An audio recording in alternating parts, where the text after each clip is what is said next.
Esse é o último episódio do Elas no Poder, mas eu já adianto. As discussões sobre a participação das mulheres na política sorocabana não devem acabar aqui. Em todas as entrevistas com as nossas biografadas do podcast, eu perguntei: qual é o futuro da mulher na política? Algumas respostas foram otimistas, outras pessimistas. Uma coisa foi consenso: todas querem mais oportunidades para as mulheres dentro do poder executivo e legislativo. E acredito que esse desejo ultrapassa o Elas no Poder. Afinal, qual mulher não quer se sentir mais representada? Todas essas reflexões levam a uma dúvida final.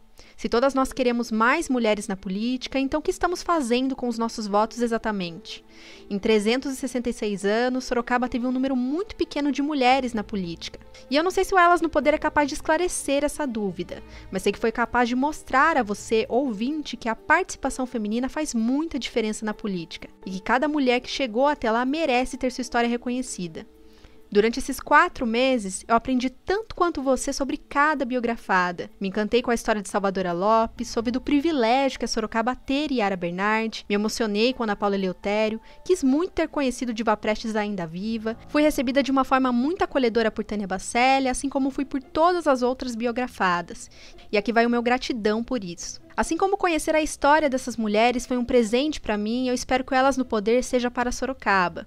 E para além disso, eu espero que possa contribuir para a mudança do cenário político atual, em que as mulheres ocupam apenas 2 cadeiras em um legislativo repleto de homens. Para encerrar o Elas no Poder, eu convidei para um bate-papo a Manu Barros, advogada e presidente do Conselho Municipal dos Direitos da Mulher de Sorocaba. Além disso, durante o episódio, você vai ouvir depoimentos de mulheres que se candidataram nas eleições municipais de 2020. Aproveite. A bancada feminina é pequena, a representação... Com essa crise somos nós, as mulheres. Nós só podemos agradecer porque vocês continuam construindo a sociedade que Salvadora Lopes fez por lutar. Fui insultada, alijada dos meus direitos de vice-prefeita em exercer plenamente o meu mandato. Gostaria de cumprimentar todas as mulheres aqui presentes, que neste ato estamos inaugurando mais um marco para Sorocaba. Bom, para começar, eu queria que você me contasse um pouco da sua experiência dentro do Conselho Municipal dos Direitos da Mulher de Sorocaba. Eu sei que você faz parte do Conselho desde 2002. E como que tem sido essa experiência até aqui? O que mudou de 2002 para cá? Nossa, olha, o Conselho mudou muito, né, de 2002 para cá. Como vem mudando nesses 32 anos de Conselho, né? O Conselho da Mulher é um dos conselhos mais antigos do Brasil. Inclusive, a minha pesquisa é sobre a história desse Conselho, porque eu acho que é uma história também que foi muito silenciada e é uma história extremamente rica, né? Pela complexidade das mulheres que passaram por lá e da potência daquele lugar. Muitas mulheres que nem eu entraram no Conselho. Eu chego em 2002 como advogada do Conselho. Antes, o Conselho da Mulher, ele fazia esse papel que hoje o Centro de Referência da Mulher faz, né? Então, ele dava orientação para as mulheres, acompanhava, às vezes, alguns casos, né, mais graves de violência doméstica. E aí eu chego no Conselho em 2002, como advogada do Conselho, porque já gostava, já era militante feminista, já tinha, né, bastante intimidade com essas questões de violência de gênero e tal. E aí começa a militar, começa a trabalhar, começa a me envolver com os casos, começa a me envolver com o Conselho. Era uma época que, quando eu cheguei, era a Mazé Lima, que era a presidente do Conselho, e logo depois ela sai, porque ela vai ser convidada para ser secretária, né, da cidadania e tal, e aí tem a doutora Dagmar, que era advogada, a doutora Marilene, que fazia parte do Conselho, a Glorinha, essas mulheres que foram me incentivando, e eu fui ficando.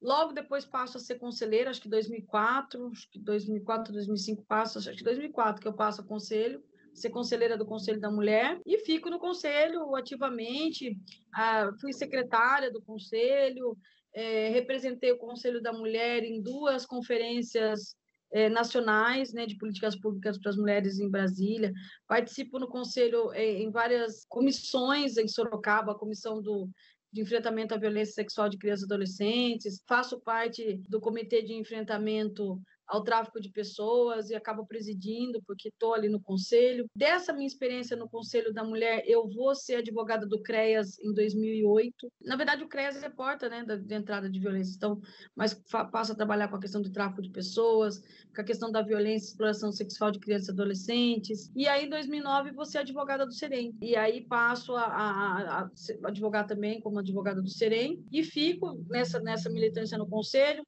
até 2015. Em 2015, a gente começa com a ideia de que precisa oxigenar o conselho, porque o conselho, queira ou não, ele acaba tendo uma característica de mulheres ligadas à sociedade sorocabana, daquelas mulheres que estavam ali já há muitos anos. Eu mesmo o ano que vem faço 20 anos de Conselho da Mulher, então precisar trazer essas mulheres, a gente começa a ter a partir de 2014, 2015, a gente passa a ter outras mulheres que vêm, a Neia do PLP, vem a Fernanda Moreira, que é do Sindicato do Vestuário, então outras mulheres que também são da luta, e aí a gente começa a pensar na possibilidade que para a gente era fundamental, primeiro, do Conselho da Mulher se tornar deliberativo, porque até então ele era só um conselho consultivo, a gente opinava, mas quase ninguém nos ouvia, né? Então, a necessidade desse conselho se tornar deliberativo para ter resoluções, para ter poder, né, de decisão sobre as políticas públicas relacionadas à mulher, e mudar a legislação que tornasse também um conselho mais plural para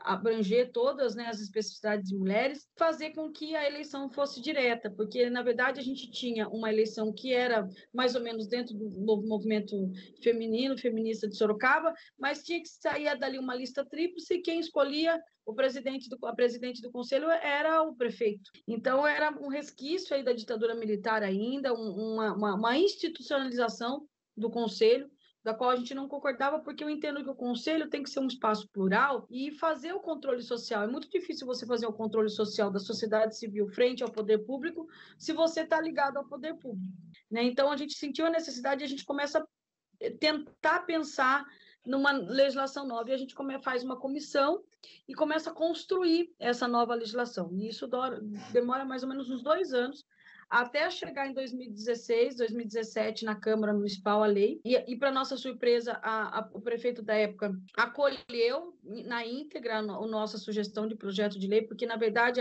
a competência é do Executivo, então teria que vir do Executivo essa mudança da lei do Conselho.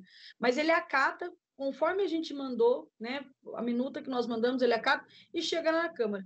Quando chega na Câmara, a gente tem leva, na verdade, um susto muito grande, porque esse projeto é recepcionado como um projeto nefasto, assim, a ala ultraconservadora da Câmara, puxada pelo pastor Luiz Santos, quer tirar alguns tópicos importantes para nós, por exemplo, a palavra gênero, da lei do Conselho da Mulher, o que para a gente era inaceitável. Ele faz uma emenda da qual ele coloca que mulheres trans não podem presidir o Conselho da Mulher, que só mulheres nascidas do sexo biológico feminino poderiam estar concorrendo a presidente do Conselho, o que, do ponto de vista, inclusive, inconstitucional, né? Mas é feita uma articulação nesse sentido e acaba passando essa emenda dele.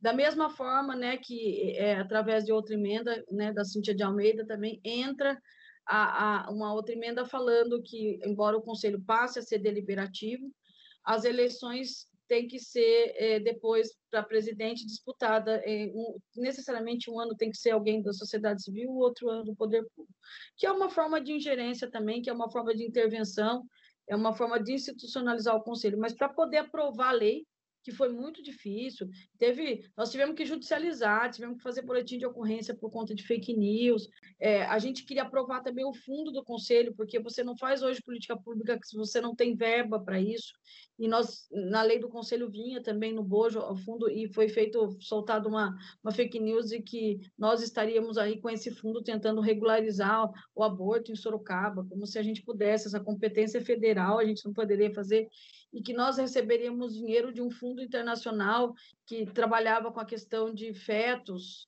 e partes de corpo de fetos para captar dinheiro, quer dizer, uns absurdos, e aí a gente consegue, com muita luta, foi a primeira vez que o movimento de mulheres de Sorocaba se uniu, tivemos pessoas de todos os partidos, de todas as correntes políticas partidárias, de todas as ideologias, coletivos de todas as faculdades, universidades, tivemos ala sindical em peso, todo mundo se uniu e uma luta imensa, e aprovamos uma articulação política muito grande. Foi aprovada a legislação do Conselho em 2017, passando o Conselho a ser deliberativo, né, e a eleição direta. E aí, no início de 2018, a gente prepara uma eleição, né, da qual ela durou mais de 5 horas a eleição, participou quase 3 mil mulheres dessa eleição, foi a primeira vez, e aí eu acabo sendo eleita presidenta do Conselho da Mulher, né, do biênio 2018-2020. Então, é um conselho que tem toda essa luta, e eu faço essa também trajetória, eu acabo indo para o conselho também, como advogada novinha, né, chego no conselho aí com 22 anos, né, 22 aninhos ali, 22, 23 anos, muito nova, e vou correndo, nunca pensei numa participação político-partidária, chego ali, vejo a oportunidade que a gente precisa de expandir no espaço político das mulheres, né, e acabo até depois, em 2020, sendo candidata também, uma coisa que eu não pensava antes de estar no conselho. Olá, sou Elaine Santos. Concorri no ano passado ao cargo, pleitei o cargo de vereadora na cidade de Sorocaba, pelo partido Podemos, que naquela época, para mim, fazia sentido, porque tinha entendido que era um partido que, assim como eu, pensava na luta das causas sociais, nos menos favorecidos, na luta de direitos. Esse foi o motivo inicial que me fez escolher o partido naquele momento. As mulheres, já por instinto, já têm uma força dentro de si capaz de transformar o seu mundo e o mundo de outras pessoas. Porque a mulher tem o poder de falar aquilo que é necessário quando vem, de fazer aquilo que realmente é correto dentro da linha de pensamento dela, sem se deixar levar por outros instintos ou por outras situações. Então, a mulher na política, ela veio para transformar a vida das pessoas. Bom, e você disse que a política não era uma coisa que você pensava, não era uma coisa que você almejava. E a partir de qual momento você olhou e pensou, nossa, quero me candidatar? Bom, na verdade, a atividade política sempre teve em todas as minhas atividades. Desde que eu me reconheço por ser pensante, né? Vamos dizer assim, desde que começo nessa luta coletiva em grêmios estudantis, já no ensino fundamental, lá na antiga quinta série, eu já entro para o grêmio estudantil da minha escola, onde eu estudava. Então, eu sempre gostei. Sempre foi duas coisas muito ligadas para mim, que era a questão da política e da música, né? Eu falo que eu conheço o feminismo através do movimento de mulheres, né, que a gente chama de Riot Girls, que é do final dos anos 80, início da década de 90, e a primeira vez que eu leio um movimento, um manifesto feminista é num fanzine, né, tem lá a Simone de Beauvoir, primeiro eu vou ver para depois ler. Então, toda atividade é política. Quando alguém fala assim, mas eu sou apolítica, não existe. Então, toda a minha atividade foi política. As minhas atividades em centro acadêmico sempre foram políticas. As minhas atividades, quando eu entro na faculdade de Direito e vou para o centro acadêmico lá, você sempre tem essa conotação. Mas o meu clique para a questão política partidária se dá com o que eu chamo de golpe de 2016, que foi o impeachment da presidenta Dilma. Eu entendo que todas as dificuldades pela qual a presidenta Dilma passou, a falta de apoio político, não vou aqui dizer que foi um governo maravilhoso, tenho críticas severas ao governo do PT e da presidente, mas eu entendo que o golpe foi, acima de tudo, sexista. Talvez se a Dilma não fosse mulher, ela não teria sofrido o impeachment. E eu percebo isso muito claramente, porque o último discurso da Dilma, engraçado que as pessoas falavam da eloquência e do discurso dela, da concatenação das ideias da Dilma, mas eu estive presente pessoalmente no último discurso da Dilma, que foi na última conferência de políticas públicas das mulheres, né, em 16, e ela fala de improviso, e ela fala uma coisa que eu nunca vou esquecer, marcou muito aquilo para mim. E nós saímos daquele auditório ali em Brasília, e a gente marchou até lá a Praça dos Três Poderes, junto com a Marcha das Margaridas. São mulheres que trabalham a questão da luta camponesa, da questão do direito à moradia, da reforma agrária, e foi um dos momentos mais emocionantes da minha vida, assim, sabe? Você marchar ao lado de mulheres que lutam tanto tempo, não tem medo, às vezes, de morrer, né, por aquilo que elas acreditam, e aquilo me dá um sentimento muito grande de falar, eu sou uma liderança, eu preciso representar. E aí faço essa escolha e vou para essa eleição. e faço uma eleição com muita dificuldade, porque muito pouca ajuda, né? Muito pouco apoio financeiro, partidário, é muito difícil escolher. O pessoal ele tem essas limitações, né? Falta até de apoio financeiro, mas eu faço uma campanha muito, muito coletiva e muito apoio, e a coisa vai crescendo, e aquela que era uma possibilidade de aparecer toma um rumo de uma possibilidade de ser eleita, né? E isso me assusta, de certa forma, porque a ideia era aparecer, era falar da participação política das mulheres, mas confesso que a eleição em si era uma coisa muito distante. E aí você dá o primeiro passo e as coisas acontecem. E aí começa a crescer, eu acabo recebendo apoio de muitas áreas, cultura, educação, né? As áreas que eu sempre militei, sempre sou uma advogada, sou formada, vou fazer 22 anos de advocacia, eu 21 anos de advocacia, ano que vem faço 22, tenho 44, metade da minha vida eu advogo, né? E aí eu começo a ter apoio dessas alas. Trabalho muito forte na questão da violência contra a mulher, tenho a primeira banca de mulheres de Sorocaba, né? E aí eu começo a ter esse apoio e faço uma eleição que quase, né, fui eleita, fico suplente, sou a primeira suplente do meu partido. Foi uma eleição que eu tive na primeira vez que eu participo, primeira vez que eu me filio, acabo tendo 3.283 votos, né, o que para Sorocaba é uma votação bastante expressiva, né, diante de uma campanha extremamente humilde, mas muito verdadeira. Então, eu me considero assim, uma vitoriosa no sentido da luta que a gente travou para chegar até aqui diante da dificuldade de ser mulher. Enfrentei muitas situações de bullying, eu achava que poderia ter uma pressão pelo fato de eu ser mulher, de esquerda, estar no partido mais, né, chamado radical, e na verdade, assim, as questões vinham em cima do meu corpo, por ser uma mulher gorda, né, o fato de estar na luta política, perguntavam por que eu não estava cuidando das minhas filhas, né, expressões extremamente sexistas e de cunho sexual extremamente, assim, deploráveis. Então, eu percebo que para a mulher fazer política é muito mais difícil.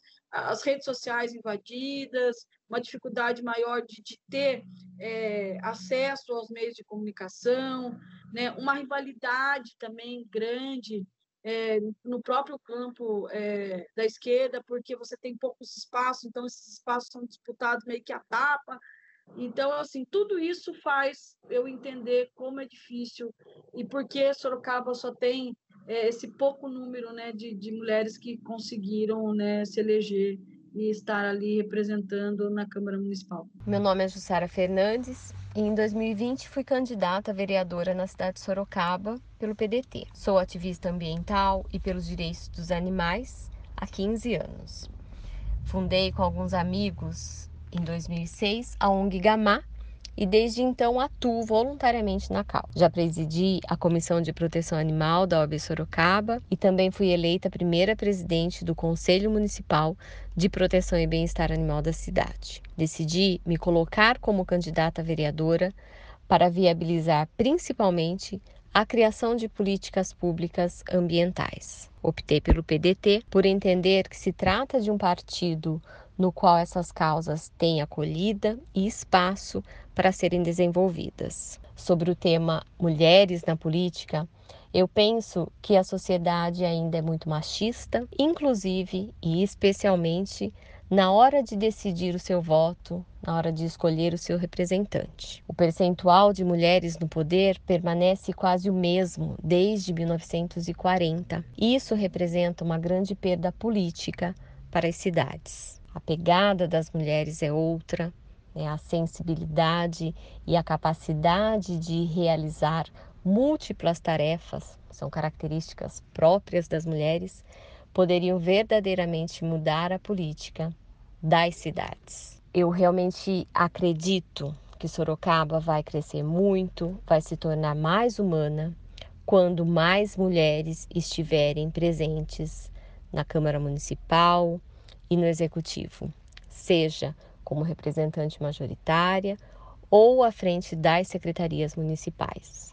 e nos colocarmos como agentes da mudança, seja nos colocando como candidatas capazes de realizar essa mudança, seja acreditando e votando em mulheres, eu vejo verdadeiramente um futuro promissor para a cidade de Sorocaba. Bom, e você pretende se candidatar nas próximas? Acho que isso é até uma pergunta meio clichê, né? E no mesmo partido? Foi uma escolha muito longa, a gente demorou, né, quase 1 ano e meio para escolher tal, assim. Eu gosto muito do PSOL, embora eu acho que o PSOL em Sorocaba tenha ainda um partido fechado, ainda que precisa se abrir mais, ser mais plural. Mas, assim, eu gosto da sinceridade, eu acho que socialismo e liberdade é o que eu acredito para a política mesmo, sabe? E eu tenho, sim, vontade, mas, assim, é porque depois que a gente entra para a política, a gente não é mais dono do nosso destino, a gente não se torna mais dona das nossas vontades só. Então, você tem uma conjuntura política, e o ano que vem vai ser uma conjuntura bastante difícil, porque nós vamos ter eleição presidencial, e vai estar meio que polarizado, me parece que uma dificuldade muito grande, né, dessa questão do bolsonarismo, e me parece que o Lula talvez seja a única opção, e sou muito pragmática nisso, eu acho que o inimigo é o bolsonarismo, então qualquer um que vem ali com força, eu entendo que sim, mas assim, eu estou num projeto coletivo, se o meu grupo político achar que eu represento ele, que eu devo sair, eu sou um instrumento, a gente sempre fala que nós somos soldadas da nossa ideologia, da nossa luta, da nossa força, e eu quero que mais mulheres, mas assim, eu não teria nenhum problema de apoiar outra mulher que eu acredito que faça um excelente papel. Como trabalhei muito para a Yara Bernardi, sempre nas eleições eu era uma das pessoas que estava ali na frente da luta, e não me arrependo, acho a Yara Bernardi, para mim, a melhor parlamentar que esse Brasil já teve foi a Yara Bernardi. E acho até que a Câmara Municipal é muito pouco para a Yara Bernardi. A gente desperdiça o conhecimento, a potência dessa mulher aqui. A gente tinha que dividir ela com o Brasil. Mas é uma vontade que eu tenho, porque quando a gente chega muito perto, né, como eu cheguei, a gente sente esse gostinho, a gente fala, puxa, eu podia estar lá. E, bom, no início a gente falou um pouco sobre o podcast, né? E você conhecia a história dessas mulheres antes? Ana Paula Eleutério, por exemplo, que você citou. A Ana Paula, foi muito difícil encontrar informações sobre ela na internet, porque as pessoas não falam dela. Então, você sabe que eu conhecia a história da Aninha por conta do Conselho da Mulher, mas eu conheço um viés dela.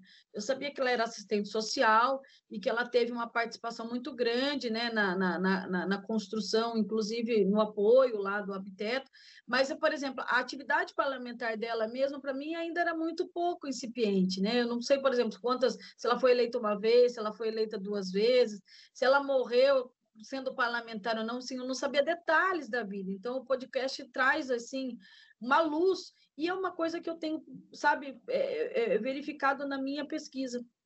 Porque, assim, para contar a história do Conselho da Mulher, eu tive que escolher, né, a metodologia da história oral, porque não tem documentos. São pouquíssimos documentos que existem referentes a essa história. Então, se você não resgata, se você não conta isso, realmente fica apagado.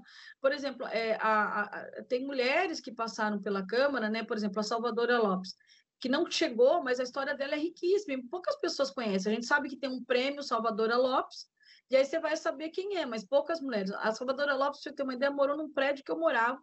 Eu morria de vontade de conhecê-la, mas ela já estava velhinha, né, tal, não podia tal. E eu sabia uma parte da vida dela. Eu sabia que ela tinha sido eleita e que ela não podia ter, não recebeu, né, não foi diplomada porque o partido comunista entrou na clandestinidade. Mas eu não sabia depois da vida dela se ela continuou, se ela não continuou. Da mesma forma que a gente, por exemplo, tem mulheres que têm lutas maravilhosas, que têm uma trajetória de vida lindíssima, né, que foram parlamentares, a Tânia Bacelli, tem várias situações. A gente lembra das que estão, né? Mas no caso a Yara, a Fernanda, a Cíntia, porque estão ali nativa. Mas aquelas que passaram, elas meio que se apagam. Eu não vejo foto dessas mulheres na Câmara, eu não vejo lembrarem dessas mulheres. A gente tem vereadores que morreram já há vários anos e sempre alguém posta alguma coisa ou fala, né? E isso remete ao silenciamento que as mulheres têm, né? Isso em todos os lugares. Eu estava estudando na história do Conselho e eu li que a primeira greve geral do Brasil, nós tivemos 2 mulheres sorocabanas que foram lideranças nessa greve. Eu não sei o nome de nenhuma delas, né? Porque lá nesse documento fala que mulheres em Sorocaba, mulheres tecelãs, mas que mulheres? Quem que é o nome dessa mulher, né? Quando você vai estudar, por exemplo, os colégios de Sorocaba, só tem nome de homens, né? Difícil você ter. Mesmo Pontilhão, assim, é difícil você ter, né? Quem que é essa mulher, né? Nós tivemos mulheres, assim, em Sorocaba que foram referências, né? E ninguém fala. Então, assim, cadê essa história? E se vocês não resgatam isso da política, amanhã também ninguém vai lembrar da gente. Eu fico pensando, será que um dia alguém vai lembrar que teve uma Manu Barros em Sorocaba? Né? Se essa história não for contada, eu acho que não. Sim, é muito difícil. Inclusive, uma das nossas dificuldades foi encontrar historiadores e historiadoras, principalmente, porque o Carlos Carvalho Cavaleiro é a única pessoa que fez um trabalho parecido aqui em Sorocaba. E como que você acha que dá para mudar isso? Será que mais mulheres que estejam pesquisando, mais mulheres produzindo? Como que a gente acaba com isso, muda esse cenário? Olha, eu tenho uma convicção muito grande que a gente só vai mudar a questão da desigualdade de gêneros e vencer essa total apagamento, né, da nossa memória, se a gente ocupar espaços de poder. Se eu tenho mulheres que escrevem, né, jornalistas, elas vão contar a história de mulheres, pelo menos devem. Se eu tenho mulheres que fazem ciência, nós vamos ter ali nos anais, nos documentos, se registrado que elas estão fazendo. Se nós temos mulheres na política, nós vamos ter mulheres à frente, né, contando a história. Quando você está à frente, a visibilidade é maior. Existem pautas que só as mulheres compreendem. Por exemplo, ninguém entende a importância de você ter franqueado direito à creche. Nós, mulheres, entendemos quanto isso nos limita, né? Porque o filho é da mulher. Você não consegue exercer uma atividade sem ser cobrada. Uma das coisas que mais me pergunto, nossa, doutora Imanela, a senhora faz isso, faz aquilo, mas e suas filhas? Quem está cuidando das suas filhas agora? Ninguém pergunta isso para o companheiro de uma mulher, para o marido de uma mulher, cadê quem está cuidando? Então, assim, se a gente não tiver na frente, se a gente não tiver o nosso olhar, a perspectiva não ser... Enquanto a história não foi contada sob o nosso ponto de vista, a gente ainda vai estar invisível nesse país. Qual você acredita que é o futuro da mulher na política sorocabana? O que a gente pode esperar dos próximos anos? Eu acho que nós já tivemos uma grande vitória nas últimas eleições. Embora a gente não conseguiu quantitativamente um avanço, né? Nós continuamos, infelizmente, só com 2 mulheres na Câmara Municipal. A gente não pode esquecer que a Yara Bernardi foi a segunda parlamentar mais votada em Sorocaba. Então, isso é uma grande vitória. E a Fernanda teve uma expressão muito, muito significativa. Eu fui a 17ª pessoa mais votada, né? Teve 5 vereadores eleitos que tiveram menos voto do que eu. Então, lá, por conta do coeficiente eleitoral, a gente não tem. Então, assim, eu acredito que a mulher, principalmente a mulher, começa a pensar no voto da mulher. Nós tínhamos um mito muito grande que as mulheres são rivais, que as mulheres não apoiam as mulheres, que as mulheres não votam em mulheres. Isso por conta do próprio machismo estrutural. Mas eu acho que essa nova geração, ela entende a importância de apoiar outra mulher. A questão da sororidade talvez seja o grande futuro e, para mim, a novidade. Então, eu acho que mandatos coletivos de mulheres, mulheres que apoiam outras mulheres, mulheres que entendam que essa é o tempo. Eu acho que a gente precisa entender isso, assim, estrategicamente falar, nós vamos eleger tantas mulheres nas próximas eleições. Nós vamos dividir voto para eleger mais mulheres. Não precisa uma mulher ter 10 mil votos. E tenha 4 cada uma e que eleja 3, entende? Eu acho que é essa estratégia que a gente tem que pensar. E o novo na política é você ter trabalho de base. Não dá para você pensar em chegar lá se você não tiver um trabalho de base anterior. Por exemplo, eu vejo que muitas mulheres chegam na eleição, né, com propostas assim, olha, eu vou fazer isso, eu vou lutar por isso, mas não tem um trabalho, não tem uma militância. Eu acho que a militância faz a diferença, né? E também eu penso que a gente precisa começar a ocupar vários espaços. Por exemplo, eu vejo ainda as mulheres ainda muito restritas ainda a questões ainda muito domésticas, né? A gente ainda está lutando para sobreviver, para não ser morta pelo feminicídio, para ganhar ter direito a ter uma gravidez, um parto humanizado, sabe? Nós estamos discutindo, no século XXI, direito ao nosso corpo, direito à escolha ao nosso corpo. Então, assim, é muito mais difícil a gente pensar no macro se a gente ainda está muito limitado ao micro, né? A questão da sobrevivência. Eu sempre falo que a nossa grande luta no século XXI, por incrível que pareça, é o direito de existir em sociedade, né? De você sair na rua com uma roupa que você não tenha medo de ser estuprada, né? De você não ter medo de andar em lugares que não tenham uma iluminação decente, né? O medo de você ter de se relacionar com uma pessoa e essa pessoa depois se expor através do revenge porn na internet. Então, assim, ainda nós estamos lutando pelo direito de existir em sociedade, é muito difícil isso. E isso tem que estar na política. Por exemplo, é um absurdo a gente ter em Sorocaba uma mentalidade muito antiga. A gente teve, por exemplo, um projeto de lei que quis revitalizar uma política, né, que para mim é inconcebível, que é a questão dos rodeios, e a justificativa do vereador era que nessas feiras, né, existia entretenimento, porque iam mulheres, e isso quer dizer, a mulher ainda como forma de objeto, de entretenimento né? Então, assim, a gente tem ainda que lutar muito contra a questão do machismo, porque o machismo mata todos os dias. Então, o machismo tem que estar na pauta política. As mulheres não podem fazer política com a ideia de que só vai trabalhar em prol da educação, da saúde, da segurança. Se não tiver esse viés, né, de lutar contra o machismo, lutar contra o racismo, lutar contra a LGBTfobia, pensar coletivamente, eu acho que a gente simplesmente não basta estar lá, tem que estar lá pensando na causa da mulher.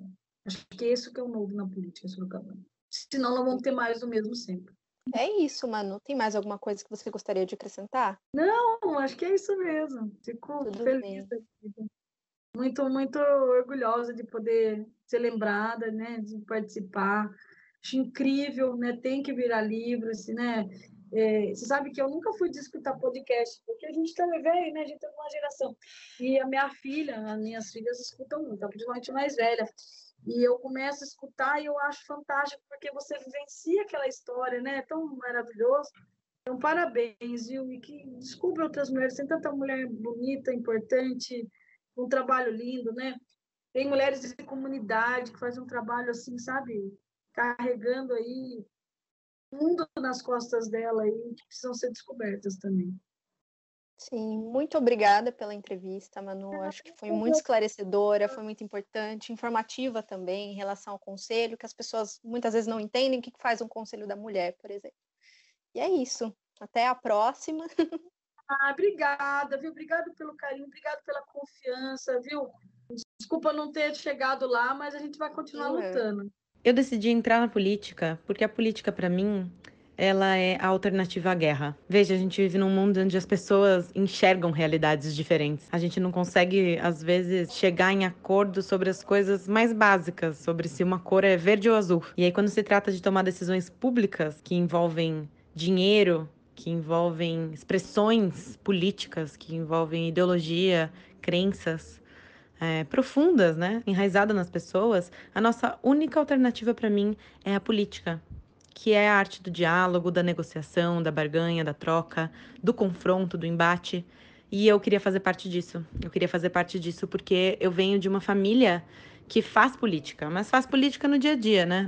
Não necessariamente sendo candidato ou assumindo uma cadeira eletiva, um cargo eletivo, mas faz política quando reúne as pessoas na praça para conversar, faz política quando reúne as pessoas no chão de fábrica para falar dos seus direitos, e daí vem a minha inspiração. E eu escolhi o PT justamente por essa história familiar e pela história do partido, que eu respeito muito. E tô nele, claro, para trazer também renovação, novas perspectivas para dentro de um partido que defende o trabalhador. As mulheres, para mim, podem mudar a política. Primeiramente, eu acho que as mulheres fazem política de uma maneira diferente, né? O patriarcado, ele faz coisas muito mais perversas do que o machismo explícito deixa a gente enxergar. É muito maior do que dizer para uma mulher que ela não é capaz. O patriarcado é toda uma forma de se comportar. E isso está presente nos homens e nas mulheres também, mas mais nos homens. É uma forma autoritária é uma forma que evoca a guerra e não o diálogo. Então eu acho que as mulheres têm algo muito importante que acrescentar dentro da política, além da capacidade dela, como qualquer outro ser humano tem, né, de articular, de convencer, de negociar, de construir. Ela também tem, eu acho que, uma habilidade maior para o diálogo, uma habilidade maior para a escuta, a escuta do nosso povo, que precisa ser ouvido. E o futuro da mulher na política sorocabana é ocupar a política, e é ocupar todos os espaços que vêm sendo negados para as mulheres no mundo e no Brasil. Eu não sei em que ritmo a gente vai fazer isso, mas o fato é que a gente não desiste e que a gente vai sempre estar articuladas e buscando esse espaço, porque ele é muito importante. Ele é importante para dar voz e para dar espaço para mais da metade da população que não se sente representada por um único perfil de homens no poder, que não enxergam as particularidades, as reivindicações e as demandas específicas, não só das mulheres, mas de boa parte da população, porque esses homens enxergam nada mais, nada menos do que reflexos deles mesmos. Então a gente precisa urgentemente continuar esse trabalho, e eu sei que a gente vai, porque aqui em Sorocaba nós temos mulheres capazes, fortes, potentes e que estão na luta, construindo esses caminhos para abrir oportunidades para outras mulheres, e a gente vai, sem dúvida, alcançar e conquistar mais espaço na política sorocabana.